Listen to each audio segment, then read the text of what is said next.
everyone, Moonlit Lioness here, and it's my goal, and what I would like to do is try to get people to understand the energies of the astrology and what that means. So that's why I try to create visuals and pictures when I'm doing astrology, talking about the astrology of the week and things like that. But I thought what would be really interesting in this particular situation is to, because Barbault's basket is coming up and happening on Sunday, early this week, Sunday through Wednesday, just to talk about those energies. And if you happen to know your chart and you know the birth time, you can know where these energies are in your chart and how it's impacting you personally. So I'm going to go ahead and share a picture of Barbault's basket so you can see what that looks like. Okay, so here, if you look at the two blue triangles, here's one blue triangle right here. That is the grand mini trine that we have been experiencing for the last year, and it is has three outer planets creating that. There's Pluto and Uranus here, Neptune and Aries here, and Uranus and Gemini here. And then just like I said, for the beginning of this week, starting on Sunday, let's see, today is July 16th and it's Thursday, Friday, Saturday, Sunday. So the 19th, starting the 19th, you're going to have Jupiter moving to 4 degrees, which will then make it 4 degrees like these other three outer planets, and they'll all be in this perfect symmetry here. And you can see that Jupiter creates another mini trine with Neptune and Uranus, but it also creates this opposition with Pluto here. So that's what is being called Barbault's basket. And the moon, which Jupiter, it goes a lot faster than the other outer planets. It moves a degree every few days, 3-4 days, I don't know, something like that. So it moves much more quickly. And so that's why the Barbault's basket formation is only going to be for a few days. And then during that time, the moon, which will moves very quickly, it moves through a sign in 2.5 days. It's going to be at a certain point and form kind of like that handle within a direct opposition to the drain point of this basket, which is about where Chiron is, our wounded healer here. So there's been a lot of interpretations, a lot better. I'm a budding astrologer. I know a certain amount. I can make connections, etc. But I'm sure people have delved into, other astrologers have delved into the draining point here, being Chiron and Taurus, which is about wounds to our systems, and then the moon coming by and triggering that point is going to bring about a major change. But what I would like to do and focus on today is trying to help the viewers understand visually a little better using tarot. So if you're a person who likes to watch tarot readers and is somewhat familiar with the cards, this might really help you understand it better. If you don't watch tarot very much, still the imagery is very helpful. So I just want to go through these outer planets first and talk about them. I'll make this as brief as I can. I don't want to go on and on. So if we look, we're going to start here with the outermost planet, Pluto. Pluto is, and I made some notes because I don't want to miss everything here, but Pluto is the slowest moving planet. It's the outermost planet. If some people don't even want to call it a planet, but it's the outermost planet. For astrology purposes, it is a planet. And it takes 18 to 31 years to go through a sign. In this case, with Aquarius, once it entered Aquarius, it's going to take roughly 20 years for it to get through Aquarius. So wherever you have Aquarius, whatever house you have Aquarius in, and the only way to know that is your birth time. Then you know what area this is impacting.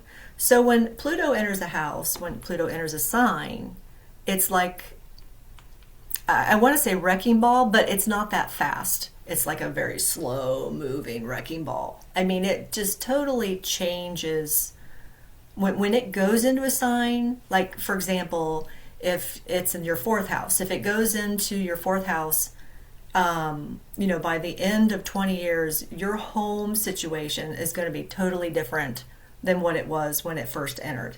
You may start out living in a farmhouse and end up living in an apartment in the city. I mean, I don't know. It just really changes things. It changes what happens in that realm of your life, and therefore you make decisions and to go with that, and it just changes. So to give you a visual of what that looks like, I'm going to share this now. I'm going to share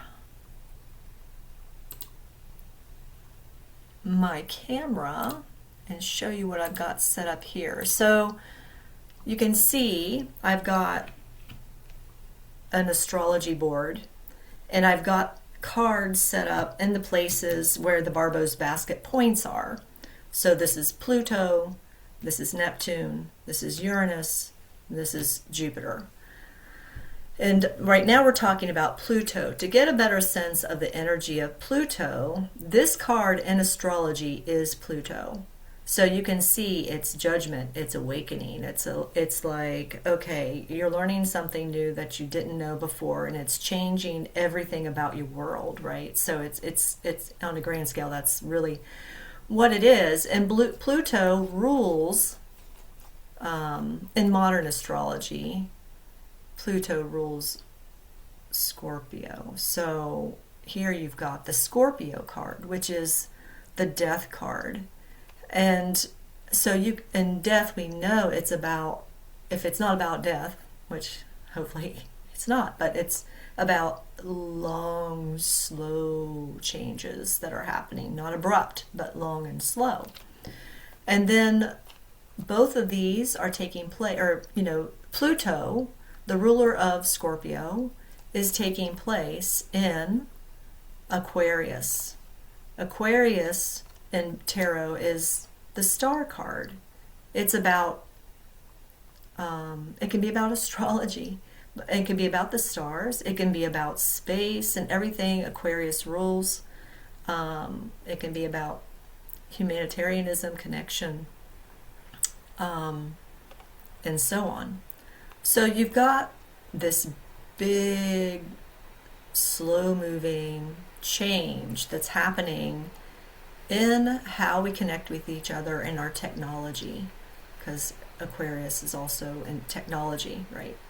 So this is the energy of Pluto, where it is right now. This is the energy. It's a long, slow wrecking ball, changing how we connect with each other, our humanitarian efforts, our technology.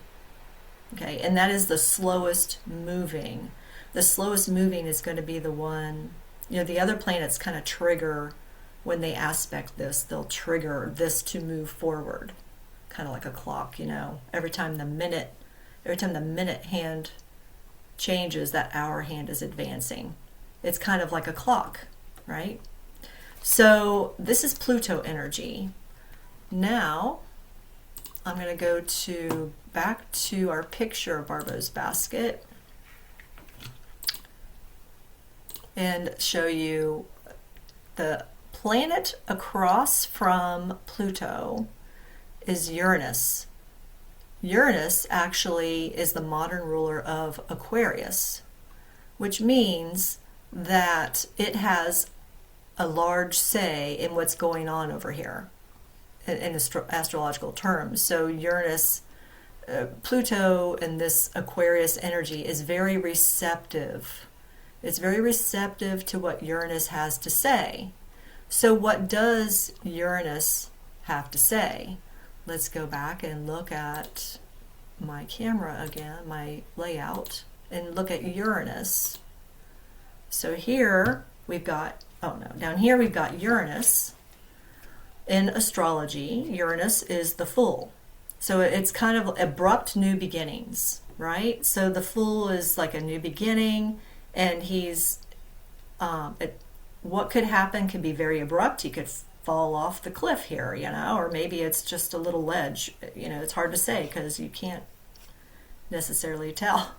But it's an abrupt kind of change.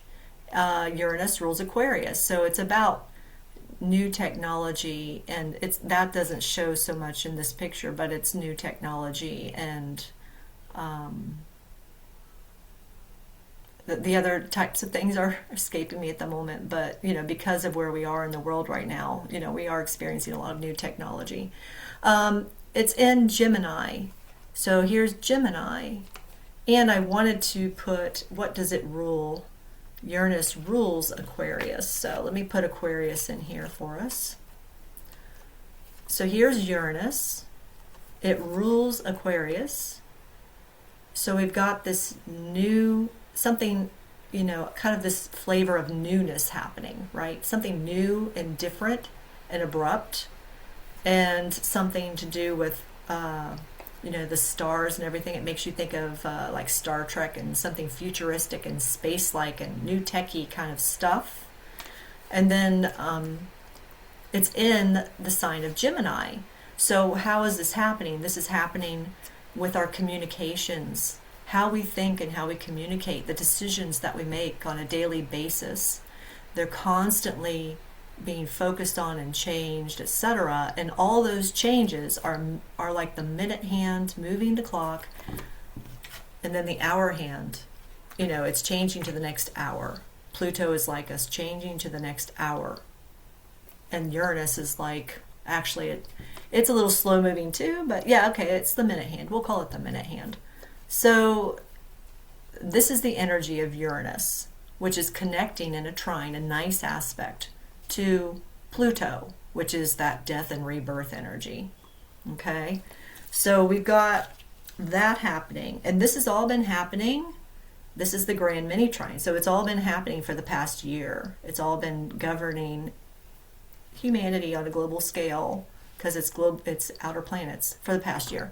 So now I want to look at, quickly go back to my picture of Barbault's basket. Here's the grand mini trine. We looked at Pluto, death and rebirth. We looked at Uranus. That is the abrupt change, the communication and thinking, because it's in Gemini. You got that Lover's card there, right? So we're communicating, we're making, new relationships, or, interacting, etc. And now, finally, on the third part, or the third point of this grand mini trine, is Neptune and Aries. Okay, and they both aspect Neptune and Aries with a sextile. Okay, and sextiles are where effort is made. So, it is a positive aspect, but effort needs to be made there. So it's like we got to make effort here in the Neptune place to trigger these things, and vice versa. So let me show you the Neptune and what that looks like. So here in Aries, we've got Neptune in Tarot. Neptune is where you're waiting in an uncomfortable position for something, for enlightenment, to see something, to move you to a higher place. So, here's Neptune, which is in this grand mini trine. So we're waiting. And it's a very spiritual type card. Neptune is a spiritual energy, and if not used properly, it can be an energy of escapism, into drugs, into shopping, into eating, whatever. But this is normally you're in an uncomfortable position. Okay, and Neptune rules Pisces, and that pretty much shows you the uncomfortableness of the situation. So we've got an uncomfortable situation that we are striving, where we are striving to enlighten ourselves or see something better. Take the higher road. I think the Neptune energy in this grand mini trine is kind of like take the higher road. Take the higher road. It's scary, but take the higher road. And then the third card shows the sign that Neptune is in. Neptune is in Aries. And in Tarot, Aries is the Emperor. So we're striving to take the higher road. We're in a scary situation and we're striving to take the higher road so that the emperor is about you controlling your own destiny. I am the captain of my ship, right? So that is emperor energy. And so we are learning to be sovereign beings by facing scary things. And when we do that, it moves that Pluto energy, that change that we need. It moves it's interacting with Uranus. And, that's why in my story on Stargazing Sunday, I have my character looking into things she doesn't really want to look at, because that is what's going to move her forward to a higher place, a higher, place for herself, and help her to become more independent. So that is the grand mini trine. The grand mini trine is about us being in an uncomfortable situation, but facing it anyway, and learning to be more independent because of it. That is the goal. What the sign in is kind of the goal of where the planet is. So, and then, that by doing that changes Pluto in Aquarius. So it changes our humanitarian hearts. It changes how we interact with each other in a positive way, for hopefully not in a negative way, because there's a flip side to all of this. There's astrology, it's a double-sided coin. You've got your positive, you got your negative. So it's up to us to make the choice for the positive. And then Uranus, of course. You've got Uranus. So through this interaction with others, or looking at things online and educating ourselves about what's going on, that is helping with this whole process as well. Okay, so the last point on Barbault's basket is opposition. So I'm going to go back one more time and show it one more time. So the last point, so we've looked at Pluto, we've looked at Uranus, which Pluto is ruled by to some extent because it has a reception to, we'll say, because it is in Aquarius, which Uranus rules. And then we've got Neptune. So the other point that just is starting to happen, Jupiter's at 3 degrees now, it's going to move into 4 degrees on Sunday, is this point right here. So this is the Jupiter point. So what this is doing is it's taking all that energy that I just explained to you, and it's triggering it, like ringing a bell, and triggering it, and also adding this extra element to it. And Jupiter, like I said, is a faster moving. So, as it moves quickly through this, it's kind of like creating this moment, and that's what people are calling this, anyway, lost my train of thought. Let's go back to, let's go back to our pictures and look at the cards again. Let's see right here. Sorry to be switching back and forth, but for some reason I think it's better to do it this way. So anyway, so now here's Leo, Jupiter in Leo. So what's Jupiter look like in tarot? Jupiter is the Wheel of Fortune. Aha! It's that flipping moment. It's like we've been building up. We've been building up,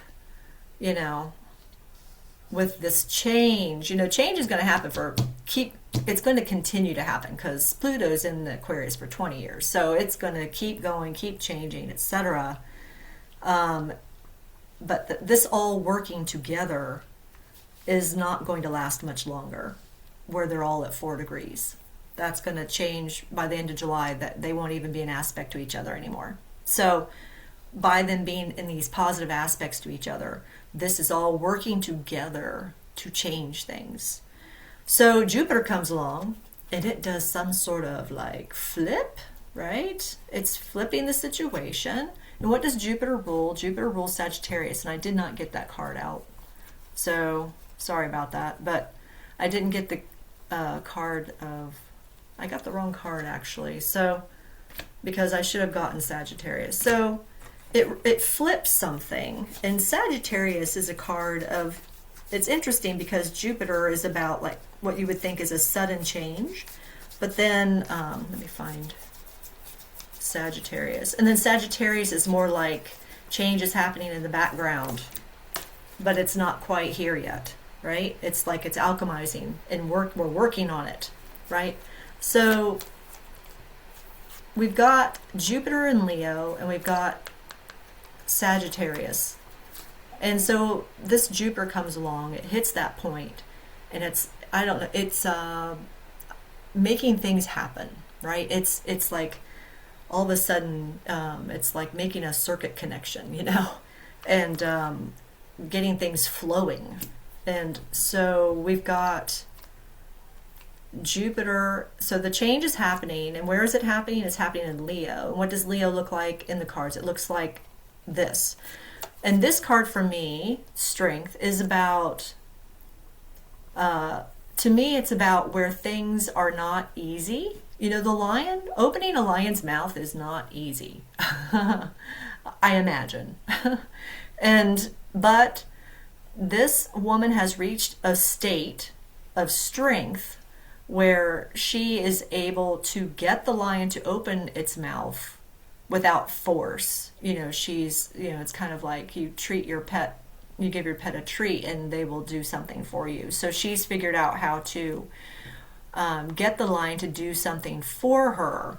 So it's a type of, you know, it can be brutal strength, but I think in this card, the picture is showing more of a mental strength, or a strength of heart or patience or nature or whatever that the lion is responding to. So, you know, what do we have here? We have this flip, and it requires a certain type of strength, to happen. So now, what does this mean? So we've got all this imagery now. Let me put the first card in each of these is, so this is Pluto, and this is what Pluto rules. So you can look at those together. This is Neptune, and this is what Neptune rules. And then this is the sign that it's in. This is the sign that it's in. This is Uranus. This is the sign that it's in. It is rules Aquarius, but I don't have two Aquarius cards, so we'll just leave it like that. And then this is Jupiter, what Jupiter rules, and then the sign that it's in. So these are the energies of this Barbault basket. These are the energies that are here. And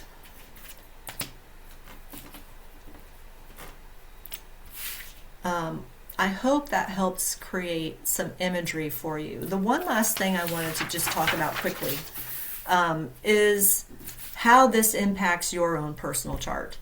Okay, so if you know the birth time, if you know your birth time and you know your chart, then you know what house Pluto is in for you. You don't just know it's in Aquarius, you know it's in Aquarius. And I'm going to turn this to show my situation as an example, because I do read people's charts, and I read my own and I read other people's charts. And if you're interested in me reading your chart, I do have a website I'm working on at the moment. It's moonlitlioness.com, and you can go to my website and fill out the form if you're interested in me doing a read. Right now, I am not charging because I'm trying to build up my clientele, and I'll explain that here on the astrology wheel. So my Pluto, where my big change is happening for 20 years, is in my house of relationships. It's in my 7th house of relationships. And so I have a lot of change going on. I have been home with my daughter for 20 years. I have been working really hard at helping her with her health issues. And anybody who has a child with special needs understands it can be very isolating. It can be very isolating to be taking care of a special needs child because there's only so many things you can do. You know, you can't go on scheduled tours, on a vacation. Sometimes you can't even go on a vacation. There's just limits. So, you know, she has reached a certain age, and she's a little better than she was. And I'm in my Saturn return, so I feel a lot of urges there to do something. But a big change that's happening for me is how I relate to people one-on-one, because that's my 7th house of partnerships. So for me, that is the big area of change that's happening in my life. Now, if I look over at Uranus, which this is receptive to, my Uranus is in the 11th house. And the 11th house is clubs you belong to, groups, where you interact with lots of different individuals and things like that. Partnerships are more committed. The 11th house is more of like community, but on a bigger scale, where you have joint interests, right? So that has definitely been a thing for me. I have changed in what I'm interested in. I wasn't always interested in tarot and astrology. I have a business background, so it's something I became interested in. And it is impacting who I relate to one-on-one. And then if we look over here at Neptune, the other part of the grand mini trine, my Neptune is in my 9th house. So 9th house is basically, in a nutshell, exploration. It could be higher learning and higher education. It could be travel, but you're moving outside your bubble and you're exploring things. And I certainly have done that with the astrology and tarot. And it's also a place of teaching. So, and I feel, like I want to teach. So that is how it's impacting me. And you can see it in the work that I'm doing. I didn't want to get out on the camera.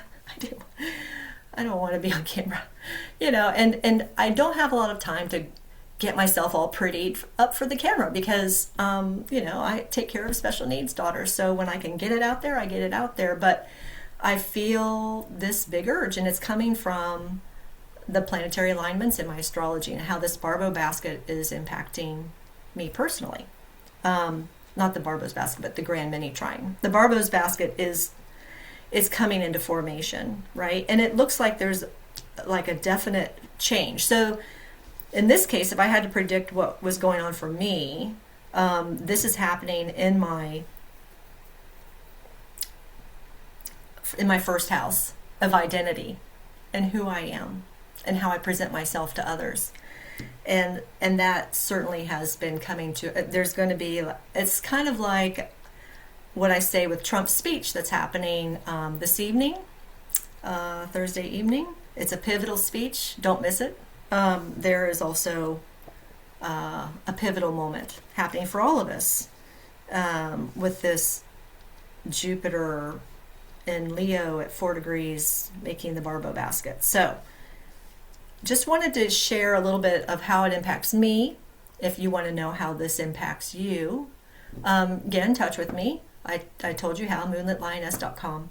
And like I said, right now, I have taken several classes. I feel like I know astrology very well. I'm like maybe sophomore, junior level in a 4-year cycle of astrology.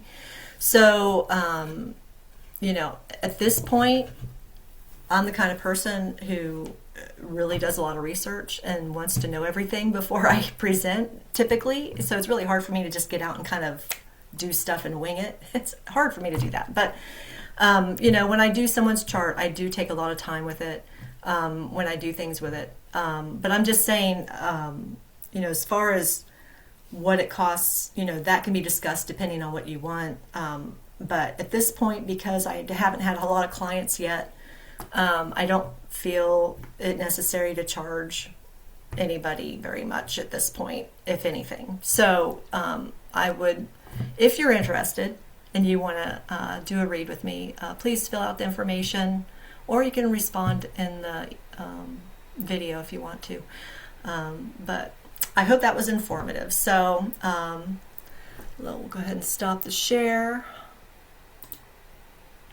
And then we'll just, maybe not.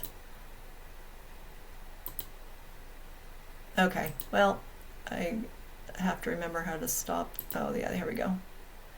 And I'll look forward to seeing you on my Stargazing Sunday. I'm still getting that put together and still kind of working out how to present that and everything. Last one was a little long, so I'm trying to get it narrowed down a little bit, but I hope to see you again on Stargazing Sunday. So take care.